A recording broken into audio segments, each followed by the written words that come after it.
Look, I need to get this off my chest because what happened 3 years ago still makes me want to burn everything down. And honestly, maybe I finally will. You guys are going to think this family is completely insane, but I promise every word is true. So here's the setup. My brother Gilbert has always been the golden child. Always. We're talking about a guy who could literally commit murder, and my parents Lawson and Tammy would find a way to spin it as him being misunderstood.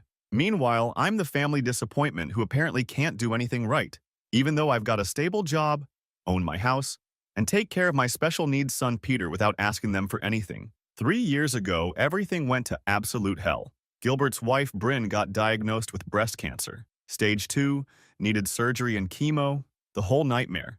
You'd think this would be when a decent husband steps up, right? Wrong. This piece of work decided that dealing with his sick wife was too stressful, so he started having an affair with some woman from his gym named Lee. And I'm not talking about some casual thing. This dude was spending nights at her place while his wife was literally getting chemotherapy. But wait, it gets worse.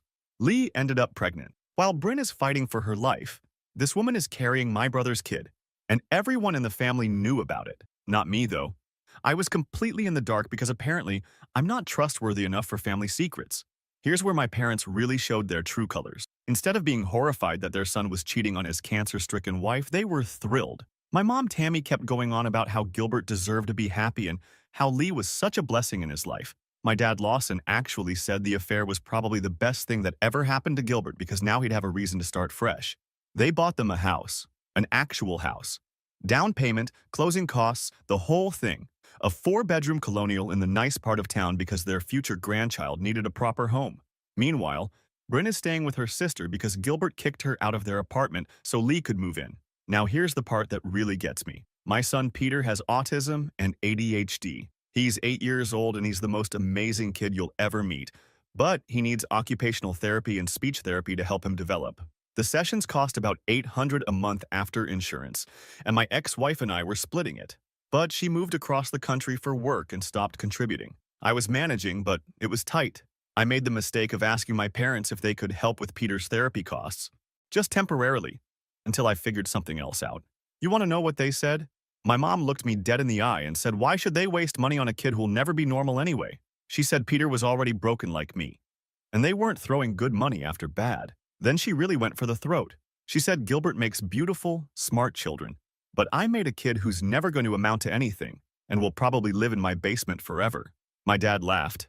Actually laughed. He said special needs is just code for future loser, and the apple doesn't fall far from the tree. I showed them Peter's progress reports from school. This kid had gone from barely speaking to reading at grade level in 6 months. His teachers said he was one of the hardest working students they'd ever seen. My mom glanced at the papers and said I needed to stop pretending he'll ever amount to anything, and that they weren't funding another generation of failure. But the absolute worst part? They told our extended family not to waste money on gifts for Peter's birthday parties because he wouldn't understand them anyway. Then they posted all over social media about being blessed with their perfect grandchildren. But only Gilbert's kids showed up in those posts. Peter might as well not exist. The breaking point came last December. Peter had a seizure at school. He sometimes gets them when he's overwhelmed or overstimulated. The school called me at work and I rushed to pick him up. He was scared and confused, asking why his brain felt funny. I called my parents to let them know what happened, thinking maybe they'd want to check on him. Turns out they were at Gilbert's gender reveal party for his second kid with Lee.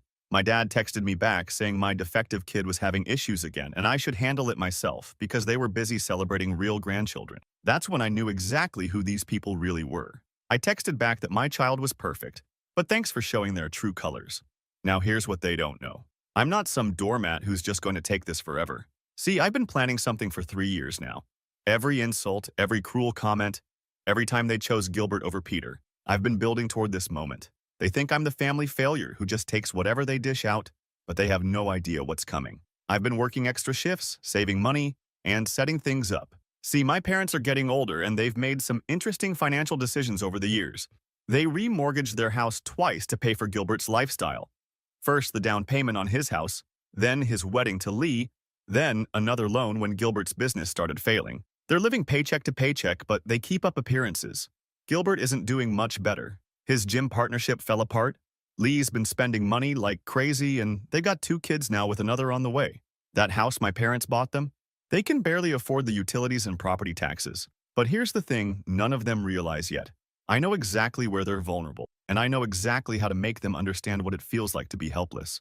They're going to learn what happens when you mess with someone's kid. The phone calls started yesterday. My mom called me crying, saying they need to talk about Peter and how they've been thinking about things differently. Gilbert texted me asking if we could meet up soon to discuss family stuff. Yeah, I bet they want to talk. Because I think they're starting to figure out that their perfect little world isn't as secure as they thought it was. This is just the beginning. You guys ready for this ride? Update 1. I cannot believe what just went down at dinner tonight. Remember how I said my mom called crying and Gilbert wanted to meet? Well, they orchestrated this whole family dinner thing at my parents' house, and I knew exactly what they were doing. They thought they could manipulate me into backing down from whatever they suspected I was planning. Big mistake. So first, let me tell you what's been happening behind the scenes since my last post. See, my parents don't know this, but I've been friends with their financial advisor Jose for about 15 years. We went to high school together, and he's been handling their retirement accounts and investment portfolio since 2018. Jose isn't supposed to discuss client information, but let's just say he's been very concerned about some recent developments in their financial situation. Apparently, my parents have been liquidating investments left and right to cover Gilbert's expenses. The down payment on Gilbert's house, his failed business venture, the wedding costs for him and Lee, medical bills when their insurance wouldn't cover some procedure for their first kid. It's been bleeding them dry. Jose told me they've withdrawn nearly $60,000 from their retirement in the past 2 years alone, and that's not counting the remortgages on their house. But here's the kicker. Jose also handles Gilbert's business accounts. And that gym partnership that supposedly failed? Gilbert didn't just lose money, he owes his former partner nearly $30,000 from equipment loans and lease agreements. The guy has been threatening legal action for months. So when I walked into my parents' house for this dinner, I already knew they were desperate. I just wanted to see how they'd play it. The whole family was there. Gilbert and Lee, with their 2 kids, my parents, and they'd even invited my Aunt Brittany, probably thinking she'd help guilt me into whatever they wanted. Peter was with his mom for the weekend, which was probably for the best given what was about to happen. My mom started with the fake concerned parent routine. She said they'd been thinking a lot about our conversation, and they realized they might have been too harsh about Peter's situation. She wanted to discuss ways the family could be more supportive going forward. Gilbert jumped in with this whole speech about how family is everything, and sometimes people say things in the heat of the moment they don't really mean. He said they all love Peter and want what's best for him, and maybe they could work something out regarding his therapy costs. I just sat there and let them talk. Lee was nodding along like she actually cared, which was rich considering she's never even met Peter. My dad was doing his usual thing where he tries to sound wise and paternal while completely avoiding accountability. Then my mom really went for it. She said she was sorry if her words came across wrong, but she was just worried about me investing too much time and money in something that might not pay off. She said Peter is a sweet boy, but they wanted me to be realistic about his limitations so I wouldn't be disappointed later. That's when I finally spoke up. I told them I appreciated their concern, but I was curious about something. I asked Gilbert how his business was going and if he'd resolved that situation with his former partner yet. The look on Gilbert's face was perfect. This dude went from confident older brother to panic mode in about 2 seconds. He started stammering about how business disputes are complicated, and these things take time to work out. I pressed further. I mentioned that it must be stressful having legal issues hanging over his head, especially with another baby on the way. I said I hoped he had a good lawyer because from what I'd heard, his former partner was pretty determined to collect what he was owed. Gilbert got defensive and asked how I knew about any of that. I just smiled and said information has a way of getting around, especially in business circles. Then my dad tried to redirect the conversation back to family matters, but I wasn't done. I asked my parents how their retirement planning was going and whether they were comfortable with their current financial situation. I mentioned that the housing market was getting volatile and property taxes in their neighborhood had gone up significantly. My mom got flustered and said their finances were none of my business. I agreed, but pointed out that they'd made Peter's therapy cost their business when they refused to help and made those comments about not wasting money on him. That's when the real conversation started. Gilbert accused me of being vindictive and holding grudges over things that happened when emotions were running high. He said everyone was trying to make peace, but I was determined to punish them for old mistakes. I laughed and asked him what mistakes he thought he'd made. I wanted to hear him actually admit to what he'd done, instead of hiding behind vague language about emotions and misunderstandings. Gilbert started getting angry. He said I'd always been jealous of him, and that I used Peter's condition to manipulate people into feeling sorry for me. He said maybe if I focused more on accepting reality instead of chasing impossible dreams, Peter would be better off. My mom tried to shush him, but he was on a roll. He said I needed to stop acting like they owed me something just because life didn't turn out the way I wanted. He said they'd supported me plenty over the years and I was being ungrateful. I asked him to be specific about this support they'd given me. I asked him to name one time in the past 5 years when they'd helped me with anything related to Peter or shown any interest in his progress. The table went quiet. My Aunt Brittany looked uncomfortable and said maybe we should all calm down and remember we're family. I told her she was right. We are family. Which is why it was so interesting that my parents had money to buy Gilbert and Lee a house, but not enough to help with therapy for their grandson. I said it was fascinating how family priorities worked. Lee finally spoke up and said I was being unfair because Gilbert's situation was different. She said they needed help starting their new life together and building stability for their children. She claimed I was established and financially secure, while they were struggling to build something from nothing. I asked her how much my parents had spent on their new house. When nobody answered, I said Jose had mentioned it was around $40,000 for the down payment and closing costs. I asked if that sounded about right. Gilbert exploded. He accused me of spying on them and violating their privacy. He said I had no right to discuss their financial arrangements with anyone outside the family. I pointed out that they'd discussed my financial situation plenty when they decided I could afford Peter's therapy on my own. I said they'd also discussed Peter's future prospects when they told the extended family not to waste money on his birthday gifts. My dad finally stepped in and said this dinner was supposed to be about moving forward, not rehashing old arguments.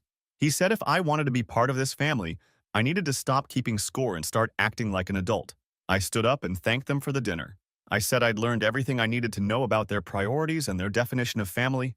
I told them I hoped they'd prepared for the consequences of the choices they'd made. Gilbert demanded to know what that meant, but I was already heading for the door. My mom was crying and asking me not to leave angry, but I just kept walking. Here's what none of them understand yet. Tonight wasn't about reconciliation or getting them to apologize. Tonight was about confirming what I already knew. They're not going to change. They don't think they did anything wrong. And they're only concerned about Peter now because they're starting to panic about their own situation.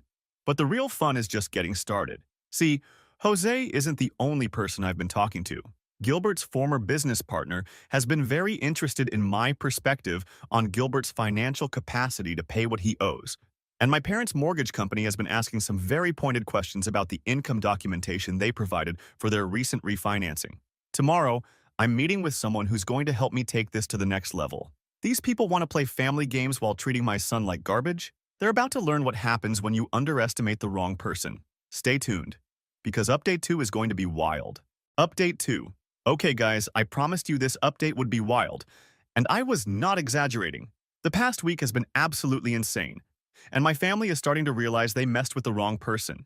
But let me back up and tell you exactly how this all played out. So remember how I mentioned meeting with someone who would help me take this to the next level? That someone was my lawyer buddy Marcus, who's been helping me understand exactly what legal options I had regarding Gilbert's business situation. Turns out, when you owe someone $30,000 and have been dodging payments for months, there are consequences. Marcus put me in touch with Gilbert's former business partner, and let me tell you, this guy was more than happy to discuss Gilbert's debt situation with someone who might have insights into his financial capacity. We had a very interesting conversation about asset evaluation and collection strategies. But here's where it gets good. I also reached out to my uncle who works in real estate assessment for the county. Family connections work both ways, and he was fascinated to learn about some potential discrepancies in property value reporting that might need official review. Apparently, when you use inflated property values to secure loans, that raises some red flags that need investigation. The first domino fell on Tuesday. Gilbert called me absolutely furious, screaming about how I had no right to interfere in his business affairs. Apparently, his former partner had filed paperwork to place a lien on Gilbert and Lee Costas' house until the debt was resolved. Gilbert was demanding I call off whatever I'd set in motion. I let him vent for about 10 minutes before I asked him a simple question. I said if he thought I was interfering now, over $30,000 he legitimately owed someone. What did he think would happen when I really got started? Gilbert tried to turn it back on me, saying I was destroying his family over petty grudges and that his kids would suffer because of my selfishness. He said I was no better than him if I was willing to hurt innocent children to get back at their parents. I asked him if Peter wasn't an innocent child when they refused to help with his therapy. I asked him if Peter wasn't innocent when they told the family not to waste money on his birthday gifts. I asked him where his concern for innocent children was when he kicked his cancer-stricken wife out of their apartment. Gilbert's tone shifted completely. He started trying to negotiate, saying, We were both adults and could work this out without involving lawyers or outside parties. He offered to talk to our parents about helping with Peter's therapy costs if I would back off from the business debt situation. I told him it was too late for negotiations. I said he'd had 3 years to show some basic human decency toward Peter, and instead, he doubled down on cruelty every single time. I said his offer now just proved he'd always had the power to change things but chose not to. That's when Gilbert really lost it. He said I was a vindictive piece of garbage who couldn't handle the fact that he'd built a successful life while I was stuck dealing with a damaged kid. He said I'd always been jealous of him, and now I was using Peter's problems as an excuse to tear down everything he'd worked for. I hung up on him. Not because I was angry, but because I was done with that conversation and had other calls to make. The next domino fell on Wednesday. My parents got a call from their mortgage company requesting additional documentation for their recent refinancing. Apparently, some questions had been raised about the accuracy of their income and asset reporting, and they needed to provide proof of their financial stability. My mom called me crying, asking if I knew anything about why their mortgage was being reviewed. She said they were scared they might lose their house if there were problems with their loan approval. I asked her if she remembered what she'd said about not wasting money on Peter's therapy. I asked her if she remembered telling me he'd never amount to anything and would live in my basement forever. I asked her if those seemed like the words of someone who deserved my help now.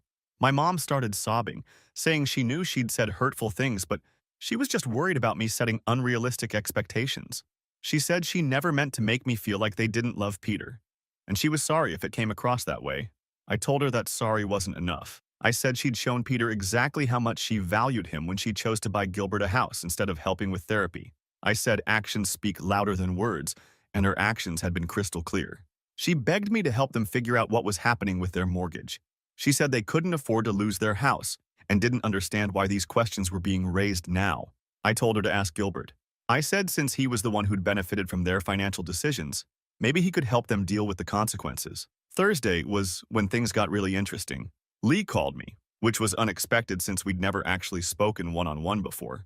She tried this whole approach where she positioned herself as a neutral party who just wanted what was best for everyone. Lee said she knew there was bad blood between Gilbert and me, but she hoped we could find a way to resolve things that didn't hurt the children involved. She said she understood I was upset about how Peter had been treated, and she wanted to make sure he felt included in family activities going forward. I asked her what family activities she was referring to, since Peter had never been invited to anything they'd organized. I asked her to name one time in the past 3 years when she'd shown any interest in Peter's well-being or progress.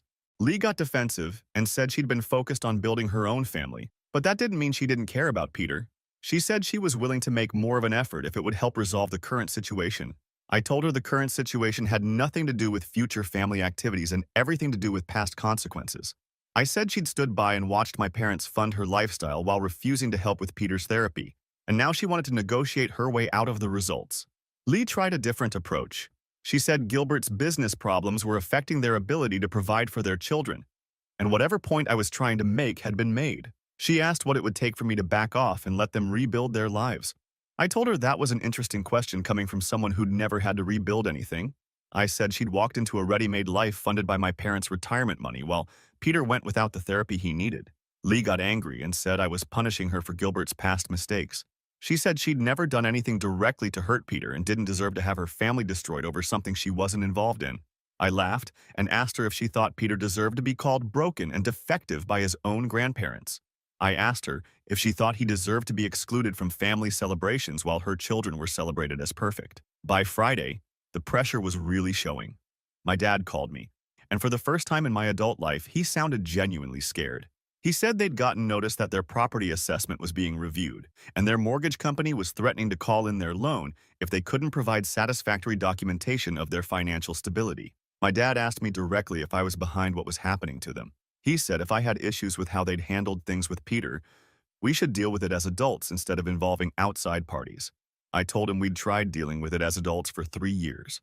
I said I'd asked for help with Peter's therapy as an adult, and they'd responded by calling him broken and defective. I said I'd shown them his progress reports as an adult, and they'd told me to stop pretending he'd amount to anything.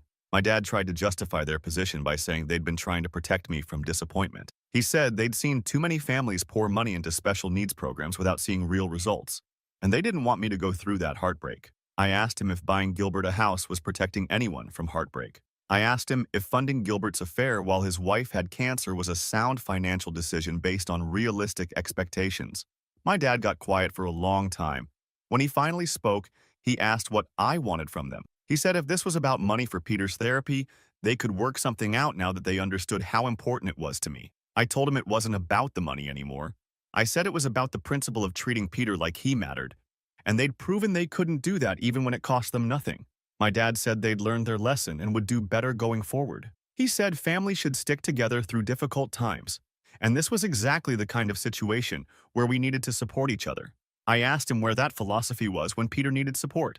I asked him why family unity only mattered when it was their financial security at stake. The conversation ended with my dad begging me to think about what I was doing to the family. He said whatever happened to them would affect everyone, including Peter, because families are connected. Here's what's really beautiful about this whole thing. They keep trying to make me feel guilty about the consequences of their own choices while completely ignoring the consequences Peter faced because of those same choices. They want me to consider the family impact now, but they never considered Peter's impact when they excluded him from their definition of family. The best part? This is just the beginning. Everything that's happened so far is just setting the stage for what's coming next. They think they're dealing with financial pressure now, but they have no idea what real pressure looks like. Gilbert texted me this morning asking if we could meet in person to discuss a resolution. My parents are suddenly very interested in family therapy and working through our issues together. Lee is offering to organize a special birthday party for Peter to show how much the family cares about him. Too little, too late. They had 3 years to show they cared about Peter, and instead they chose cruelty every single time. Now they get to experience what it feels like to be powerless, while someone else controls their future. Final update. This is it. The final update you've all been waiting for, and I can honestly say it exceeded even my expectations. 3 years of planning. 3 years of watching them treat my son like garbage while funding Gilbert's perfect life, and now they finally understand what consequences look like. The final confrontation happened yesterday, and it was everything I'd been building toward since that first cruel comment about Peter being broken.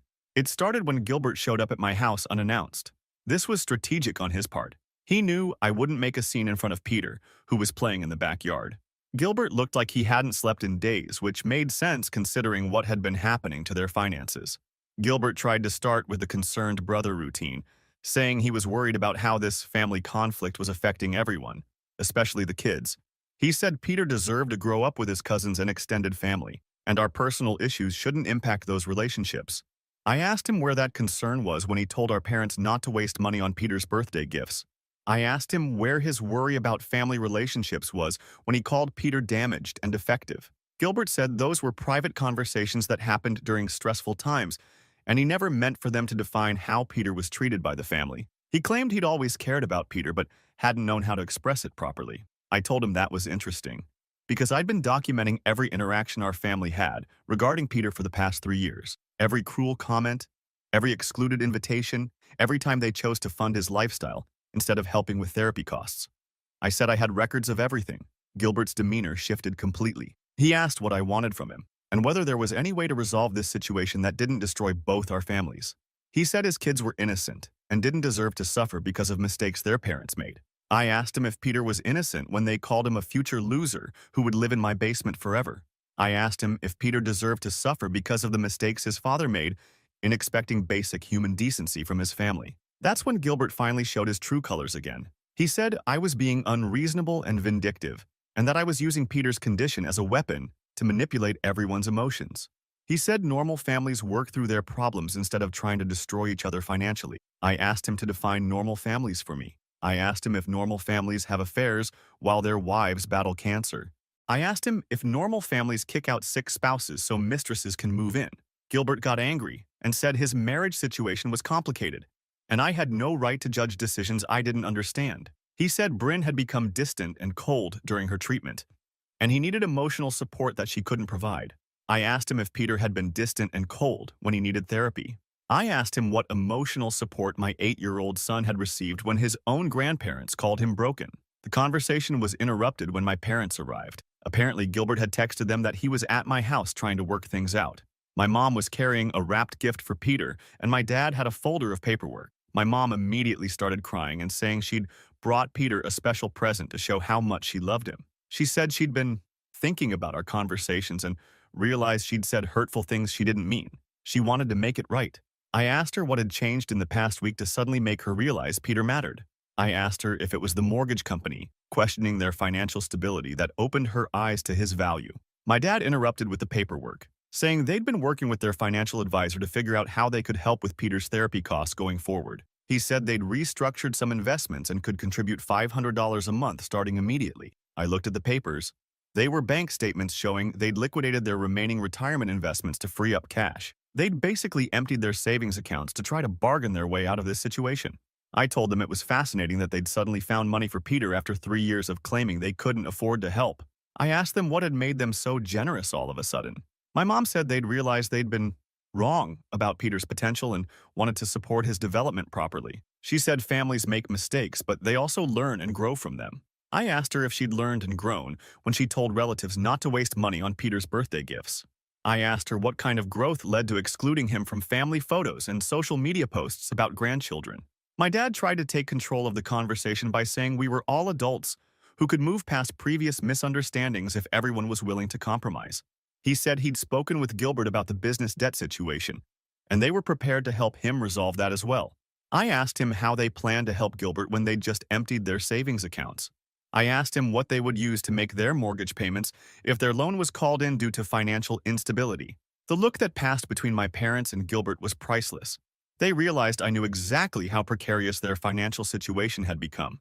Lee arrived about 20 minutes later, and she brought reinforcements.